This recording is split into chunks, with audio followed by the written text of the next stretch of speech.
Hello and welcome to this, the actual first episode of Guild Wars 2 Tours and Tactics with me, NEligahn. In this first episode, we're going to be visiting Aldon's Keep, which we'll go over all the locations and stuff in a bit. But while I'm trying desperately in vain to kill some vampire bats, I wanted to make a couple of points. First off, all of these are going to be recorded post, because it was a lot easier to do the touring and avoiding of confrontations when I was playing and not trying to commentate.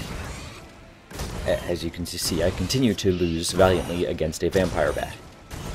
As I mentioned in the pilot episode, when you're scaled in World vs. World, it's just to a degree to where you have some degree of survivability. It is very much designed towards more advanced players than something like competitive PvP or PvE is. So I think I'm finally about to take this guy down. Now, World vs. World is pretty much what you would consider to be open world PvP in any other game. You can run around, anyone can attack you, and you can attack anyone. The difference here is that it's got a degree of capture and hold to it as well. You want to take other people's forts and defend your own. If you don't defend yours, then you end up losing points. And at the end of a 2-week period, the scores are calculated, and those with higher scores are matched up with other servers that have equally higher scores. And once all that's done, you start the period over again. And while you're doing this, you get all kinds of bonuses, damage bonuses, and I'm stupid enough to attack another vampire bat, because nothing's more fun than that. You get bonuses and such to apply. Some guilds can even lay claim to certain keeps, taking responsibility for their arming, their defense, all that kind of stuff, and it gives the guilds bonuses. Yeah, keep fighting there, buddy, with your single pistol ability there. Frankly, there was some debate on the forums that I got involved with that was talking about engineers needing nerfs, and I don't know if they're playing World vs. World or PvP or whatnot, but with the exception of early World vs. World, I did not have an issue as my engineer. So I think I'm done slaughtering the wood live here. And now we are going to approach Aldon's Keep, the very first location for our tours and tactics videos.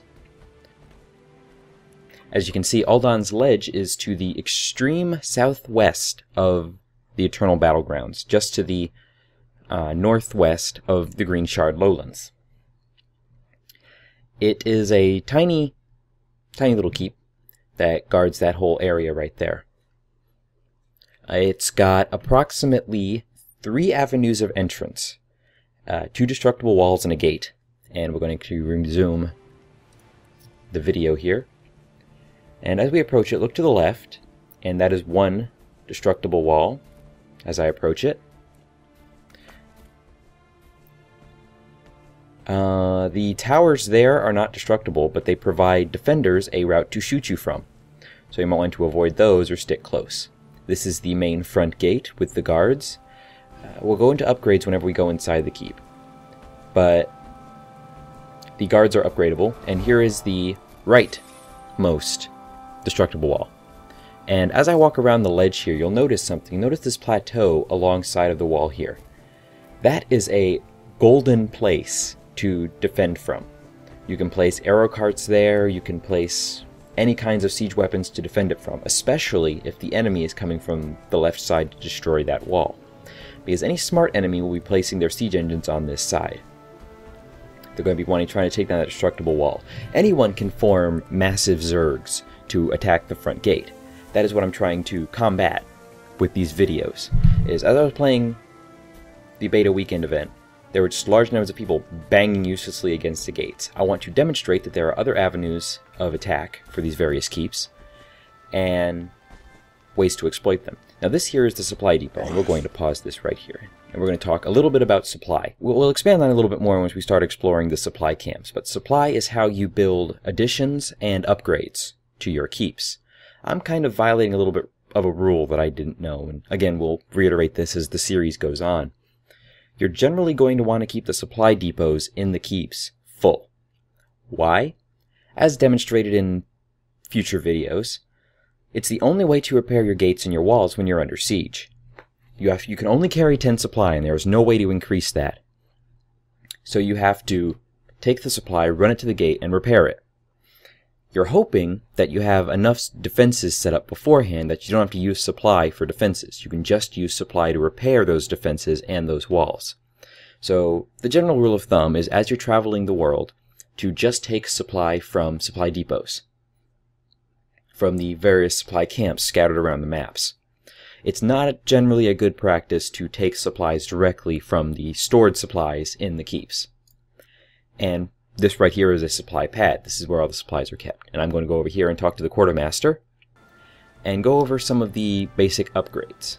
Let's see the color of your coin. You pretty much have to use gold, karma, and supply to buy defenses. You can build things such as the pot of oil. Some of the things use karma, some of them don't. And I should be clicking through the various additions you can, or that might be later. Yep.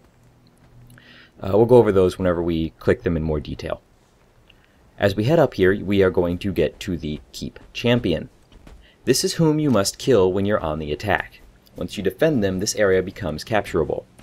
Always remember, there are multiple ways to set up your defenses. You don't have to muster them all in the front. There's a reason these keeps are designed with different access points. Use them. There's more strategy to this than there is zerging. You can zerg for a while, but I've seen concentrated defenses easily pick off a much larger sized zerg. Be aware of your surroundings, know what defenses to use, and how to get around. Know your environment.